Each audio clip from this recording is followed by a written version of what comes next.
Wrestling fans, welcome to this edition of Tag Team. I'm your host, Cesar Scorpio, alongside the Invincible E. Vincent. Hey. TNA Impact Wrestling Review. Was a good show here this week, E. Good. Matches, titles, swaps. Yeah. I mean, it looked like a pre-pay-per-view card, really but pay-per-view is about 2 weeks away still. So, interesting here to see. Let's start here from the top. Let's go. First thing here, we had Hulk Hogan talking about the network again. Remember, these guys were not at the Impact Zone here this week. They were in Alabama. Yeah, Huntsville, Alabama. All right, so the crowd's into it. Hogan comes out, mentions that he doesn't like the situation with Flair and Sting, and he's going to fight Sting when he says he's going to fight Sting. Yeah. He says he doesn't want to be bossed around by the network, even though they gave permission for the match to go ahead with Ric Flair and Sting on September 15th. He's going to fight him when he's good and ready. Right, so it's set, but whatever. Like, this match is not going to happen, right? Yeah, whatever. Anyway, Kurt Angle is the ally of Hulk Hogan. It's made known here, and he says he wants him to take care of Sting tonight. That's it. Take care of him on Impact Wrestling, baby. I want this guy over with. You want to attack the guys that so-called messed around here, Dixie Carter's boys, take this guy out.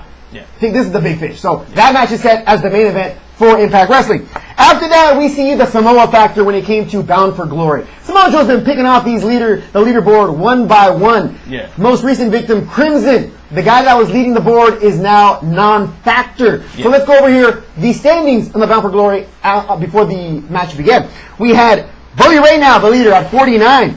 We had Robert Roode, 42. James Storm at 40. Gunner and RVD tied at 35. Now remember, only the top 4 will advance. These are 5 wrestlers. Yeah. And these guys are tied at 35. So what's next? Of course, one match. Let's see who gets it. Who's going to get that last spot? That was the Gunner defeating RVD, but the way it happened, explain that. Yeah. During the Gunner versus RVD match, as it has been happening over the last few weeks, Jerry Lynn keeps getting involved. At some point during the match, Jerry Lynn came down to was coming towards the ring. RVD saw him and said, "No, go back, Get back, go back." Jerry Lynn apparently took offense. He went back to the backstage area. The match continued, and then later in the match, He comes back out. comes right back out. RVD's getting ready to do a move off the top rope. Jerry Lynn sneaks up and shoves him. He falls down in the middle of the ring, and Gunner gets the pin and the win. That's it. There it is. He's out. Gunner is in. Bound for Glory tournament here at No Surrender. That's it. There, it's all set up. 4 men have been decided. Yeah. Jerry Lynn's going to get hit by a truck. I'm predicting it right now. Driven by RVD, right? No doubt. No doubt. All right. After that, we had Knockout Roundup. Entertaining here. All the knockouts were there to pay homage to the new Knockout Law, which was expected to be Tracey Brooks. Now, she came out arm in arm with Eric Bischoff. Eric Bischoff apparently giving the suggestions that they've been, talking about this long and hard, and that they pulled off some all-nighters, whatever. Position. Yeah, and so whatever. This is going to be the new announcement for Knockout Law. Honey, go ahead and stand in the corner. Let's bring out the new Knockout Law, Karen Jarrett. Boom! And Wow. and Tracy Brooks looks like she's going to go nuclear. Yeah. Karen Jarrett comes out and she basically points out that she's going to be the new VP of in charge of the knockouts. Immortal Yeah. is in charge of the knockouts. Exactly. And Tracy Brooks still has the position. She's just going to be Karen Jarrett's personal assistant. Under Karen Jarrett. Exactly. Put by Karen Jarrett here. Yeah. So, none too happy here. It reminds me of the Tara Madison Rayne situation. Yeah. As a matter of fact, Madison Rayne was not at Impact Wrestling here on Thursday night. So, she was the only knockout appeared not to be there. So, with Basketball Factor, we know this Cookie situation. She was released by TNA last week. What's going to happen here? Yeah. Who knows if that's anything to play with. But again, there was a knockout title change here in this show as well. Yeah. After this, we had the Jeff Hardy promo. A little promo here. Hulk Hogan didn't like it too much. He told Kurt Angle, "We need to go to New York because it looks like Jeff Hardy's coming back." What? He's coming back? Yeah, and we don't want him in Immortal anymore. So he was Immortal's golden child, and now he's no longer welcome. Not really understandable because Immortal, the way they've been treating Abyss, plus some of the other cats. Thought they were keeping the chair warm for this guy, right? Yeah. Apparently not. Yeah. So we'll see what happens with that. But Jeff Hardy's gonna be back next week. He says he's gonna speak to the crowd and basically let the TNA fans know, what's going on. I want him to talk about his brother. That's what I want to know. I with really your do crazy too. brother, man. Yeah. We're cool with you, Jeff, but what's up with your brother? Yeah, exactly. That movie coming out, like my idiot brother. Yeah. That's about Jeff Hardy. Yes, apparently it is. All right. Anyway, after that we had Knockout Championship match. It was Winter getting creepier and creepier, and Mickie James not amused. This match was good. It was actually nice pace. Yeah. Old man Herb impressed me here. Yeah. Angelina Love was in there, of course, trying to interfere, throwing the championship belt at Winter to try to get her to nail Mickie James in the head. Yeah. What does he do?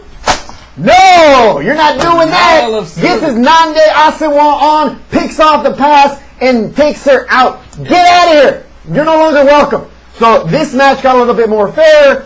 Here comes Winter with the "Don't look at me, puppet," trying to get the blindfold around her neck. Yeah. And he picks that off too. Yeah, he sees that coming, and he grabs that out of Winter's hands as well.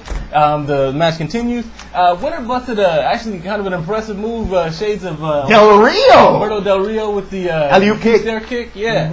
That was nice. Let's see. Impressive. Yeah, and Mickie James came back with the devastating. Another move of her own. But it ended up with Mickie James finally getting that ridiculous DDT. I call it the Denison DDT. Why the Denison? Because you know how that stick the fork and it stays up? That's what happens when you stick that head into that mat and the body stays up. It don't go down for a good second or two. Yeah. Denison's DDT, baby. That's what that is. She nails it. New knockout champion. I expected Karen Jarrett to come out to say a few words. Didn't happen. Yeah. I guess the rightful owner of the championship is there. There it is. We'll see if they get a rematch here at No Surrender. Following this, we had the nice little call out here by Matt Morgan. Matt Morgan telling Samoa, we've had enough of this. You keep interfering in these matches, costing these guys Bound for Glory points. I'm going to be the guy that's going to stop this. Stop right now. This was supposed to be a match. Never happened, D. Nut check time. Yeah, exactly. Samoa Joe, first thing, right out of the gate, Samoa Joe dry gulched the referee, knocked him out, and jumped in the ring, immediately started gouging eyes, do bunches of illegal moves. If it had actually been a wrestling match, it wound up on the outside of the ring, and eventually Samoa Joe's gone back to now what appears to be his new signature move, which was the nut shot. That's it. Cut check. Yeah, and once the refs finally came out and cleared it out, Samoa Joe just walked away, talking that good stuff. Anyway, Samoa Joe, where was this attitude earlier? When it would have helped. Come on. Anyway, point made. He is, again, a force trying to get his Mark Henry on, apparently. Yeah. But we'll see here what happens and what ramifications this has here for No Surrender. Yeah. After this, we had a TV championship title challenge. We had Eric Young challenge Robbie E. in front of Terry. Rob Terry, thank you. And this is set for next week. Yeah. How entertaining this will be. Finally, we have a TV defending championship match inside that ring. Because after wandering around all over Southern California and other places, Eric Young has finally gotten back to where TNA matches are actually taking place. We'll see. We'll see how entertaining this is next week. It should be a good show again next week as well. Yeah. After that, we had the rematch. Christopher Daniels and AJ Styles here. A rematch of the pay-per-view we had earlier. And this was entertaining. Again, these two guys did put it on the line, but it was a short match. Yeah. This ends when, what happened? AJ Styles took a spill off the top rope. Yeah. Now, it looked like he was planned. AJ Styles doesn't slip that bad, does he? Yeah. Not really. I mean, he's very, very sure-footed. He's done this a million times. And so, Christopher Daniels takes his chance, jumps on him. Immediately gets the roll. No kick out? No kick out, nothing. Gets the pin and the win. And right after the match, AJ Styles goes to shake his hand, and Christopher Daniels just looks at him like, "Ha ha! I'm the winner. I don't need to shake your hand. I'm out of I'm here." the winner. All these cool people who win get to just leave. Exactly. So that weird look. It bodes something interesting is going to happen with this. We saw something getting ready to happen with Christopher Daniels for a while, so we'll see what happens. Right, absolutely. After that, we had the main event. We had Stinger versus Kurt Angle. Again, Hogan's ringside, not the referee. The younger Hebner was the referee here. Yeah. But there we go. Let's see the match. This match was pretty entertaining here. These guys were going back and forth. Angle hits that suplex. Sting finally gets to apply that Scorpion Deathlock.